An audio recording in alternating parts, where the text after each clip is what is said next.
ओम शांति। ओम शांति।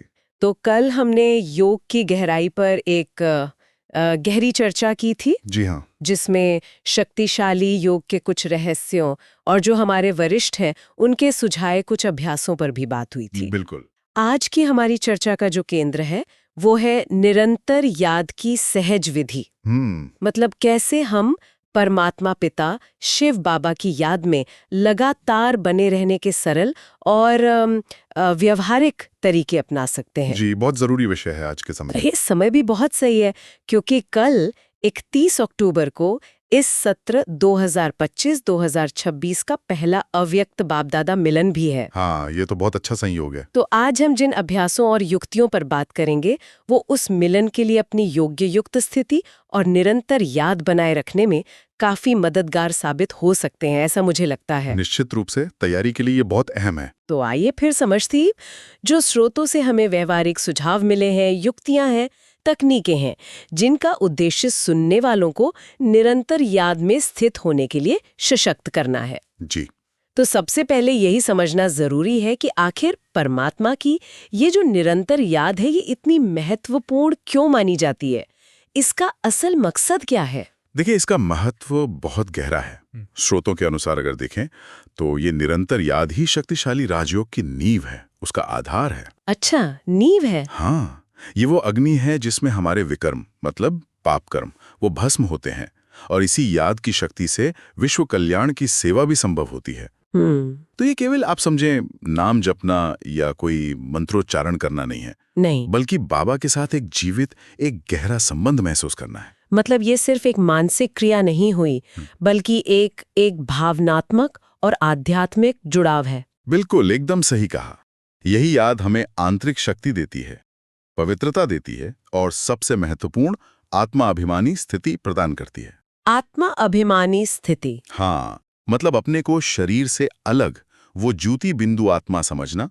निरंतर याद से ही हम अपनी जो सर्वोच्च क्षमता है उसको अनलॉक कर सकते हैं। अच्छा। और राजयोग की जो मंजिल है यानी जीवन मुक्ति, उसे पा सकते हैं। देखिए, जैसा गीता में भी आत्मा परमात्मा के मिलन का प्राचीन ज्ञान है ना? हाँ है, ये वही प्रक्रिया है।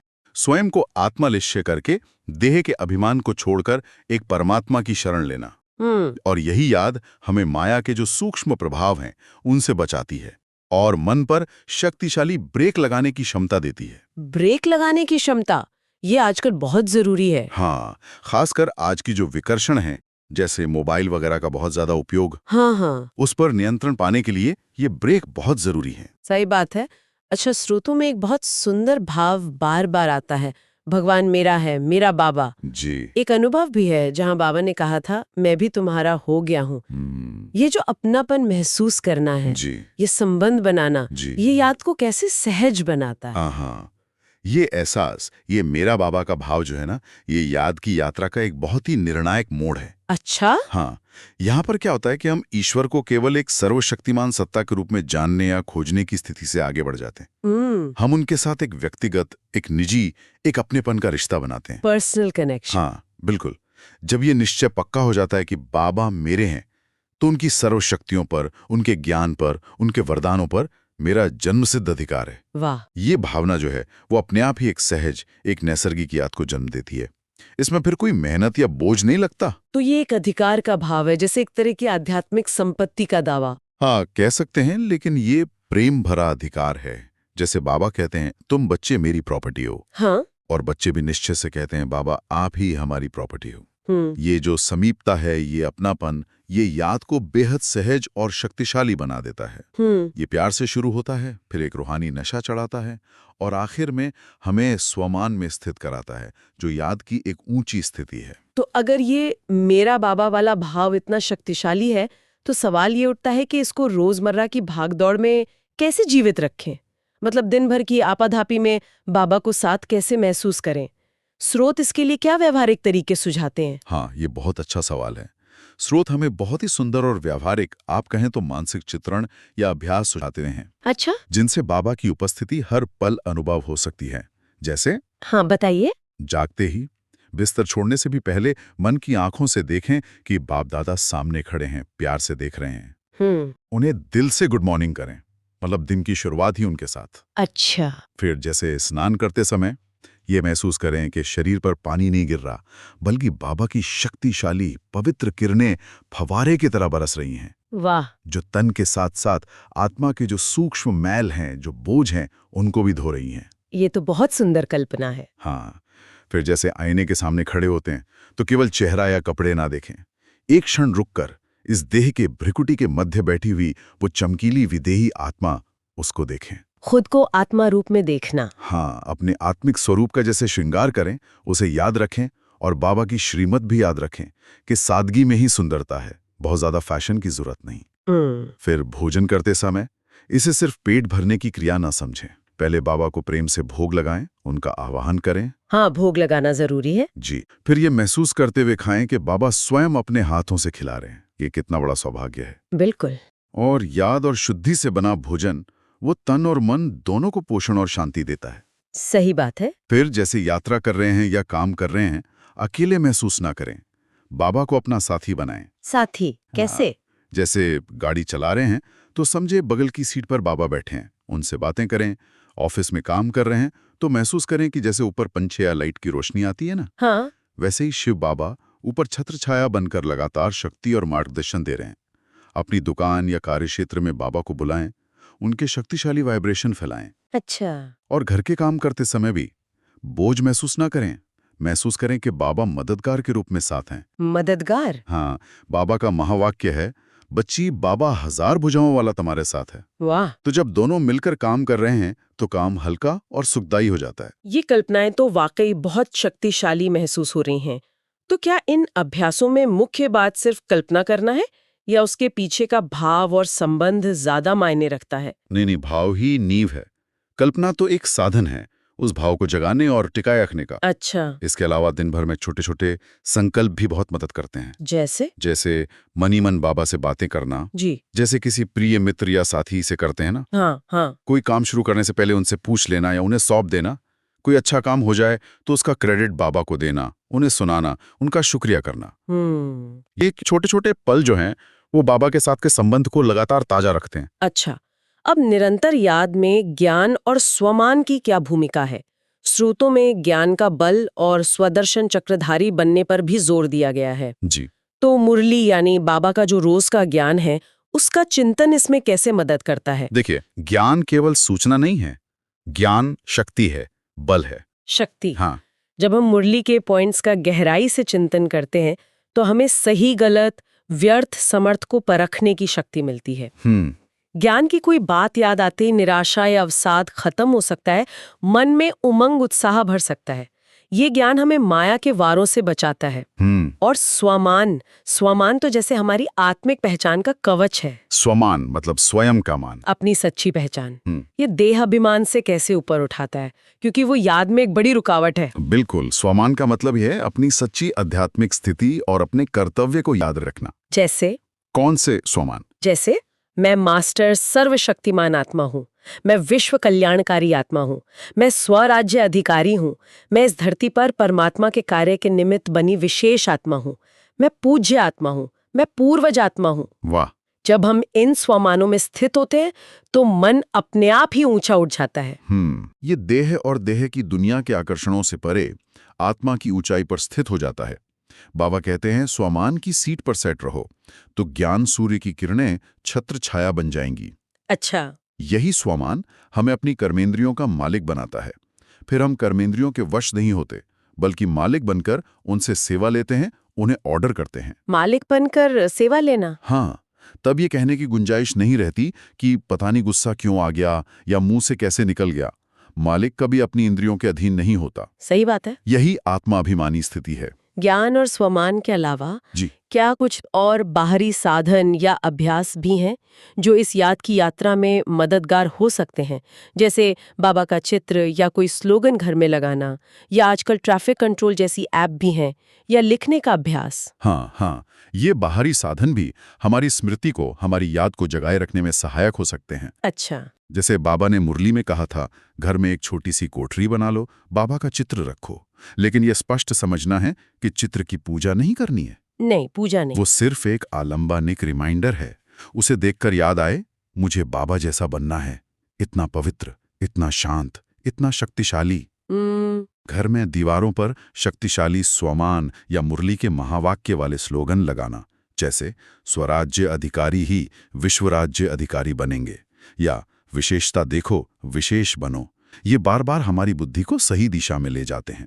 और ट्रैफिक कंट्रोल ऐप या लिखने का अभ्यास, ये कैसे काम करते हैं? ट्रैफिक कंट्रोल ऐप जो है वो हर घंटे एक तय समय पर हमें रुककर बाबा को याद करने का सिग्नल देती है। अच्छा, रिमाइंडर की तरह। हाँ, रिमाइंडर। उस 1-2 मिनट का शक्तिशाली अभ्यास पूरे घंटे के लिए चार्जिंग का काम करता है। और लिखने का अभ्यास, जैसे रोज रात को सोने से पहले अपना चार्ट लिखना या बाबा को पत्र लिखना, ये मन को एकाग्र करता है और बाबा के साथ संबंध को और गहरा बनाता है। पत्र लिखना? जी, बाबा को पत्र। और एक और महत्वपूर्ण अभ्यास है हर घंटे स्वयं को चेक करना। क्या मैं बाबा के समान पवित्र हूँ? पवित्रता बाबा की पहली श्रीमत है पवित्र बनने की, तो ये स्मृति निरंतर रहनी चाहिए। इसी तरह दिन में 3 बार 1-1 मिनट के लिए अपने चारों ओर मास्टर सर्वशक्तिमान स्थिति का शक्तिशाली आभा मंडल बनाने का अभ्यास भी सुझाया गया है। आभा मंडल बनाने का अभ्यास? हाँ, एक शक्तिशाली ऑरा। ये सब अभ्यास याद को सहज और निरंतर बनाने में मदद करते हैं। ये सब सुनने में तो बहुत सशक्त लगता है, लेकिन ये भी मानना होगा कि निरंतर याद हमेशा आसान नहीं होती। हाँ, ये सच है। जीवन में विकर्षण आते हैं, नकारात्मक परिस्थितियां आती हैं। जैसा आपने शुरू में कहा, आजकल मोबाइल फोन का अत्यधिक उपयोग एक बहुत बड़ा विकर्षण है। तो इन चुनौतियों से कैसे निपटा जाए? इसके लिए वो शक्तिशाली मानसिक ब्रेक कैसे लगाएं? देखिए, यहाँ पर ड्रामा का ज्ञान जो है वो एक मास्टर कुंजी की तरह काम करता है। ड्रामा का ज्ञान? हाँ, जब हम ये गहराई से समझते हैं कि ये दुनिया एक अनादि बना बनाया खेल है और हर आत्मा अपना अविनाशी पार्ट बजा रही है, तो हम दूसरों के व्यवहार या बाहरी परिस्थितियों से सहज ही अप्रभावित रहने लगते हैं।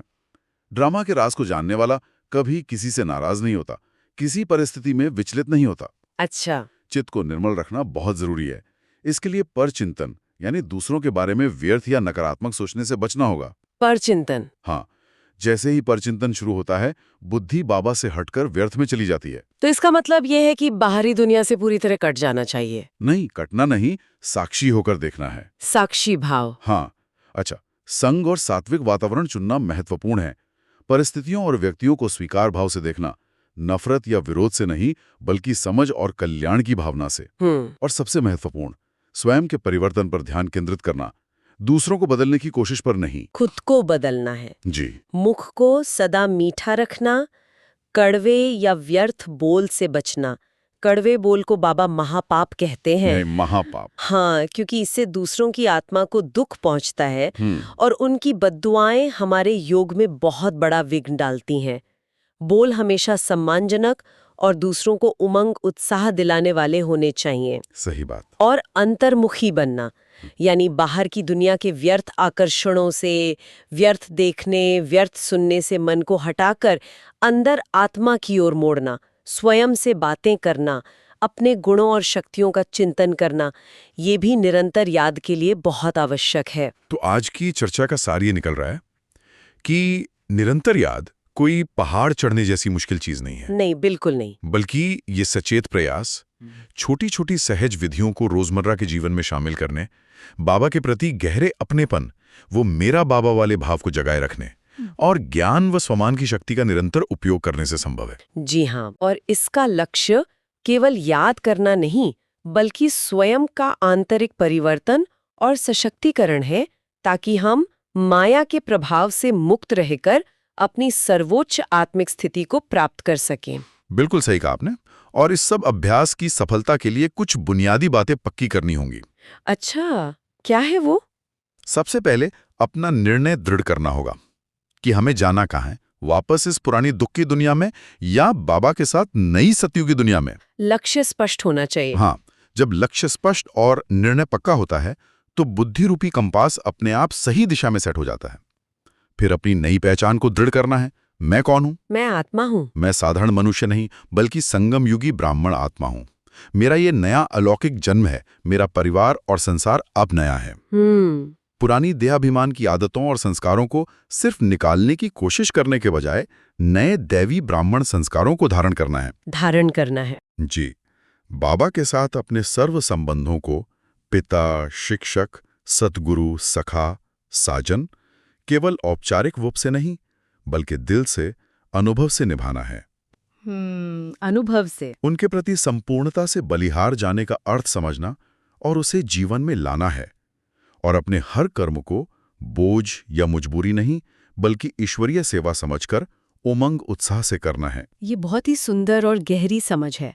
मतलब निरंतर याद केवल एक अभ्यास नहीं बल्कि ज्ञान, प्रेम, समर्पण और सेवा से भरपूर एक संपूर्ण जीवन शैली है। बिल्कुल, एक जीवन जीने का तरीका है ये। तो इस चर्चा के अंत में सभी सुनने वाले ये मनन कर सकते हैं जी कि आज बताए गए अनेकों सहज युक्तियों में से कौन सी एक युक्ति है जिसे वे आज से ही या खास तौर पर इस आने वाले अव्यक्त मिलन के अवसर पर दृढ़ता से अपने जीवन में अपनाने का संकल्प लेंगे। हाँ, ये अच्छा रहेगा। बाबा को अपनी निरंतर याद का कौन सा श्रेष्ठ उपहार भेंट करेंगे? चाहें तो अपने संकल्प या विचार नीचे कमेंट सेक्शन में साझा कर सकते हैं। जरूर साझा करें। ओम शांति। ओम शांति।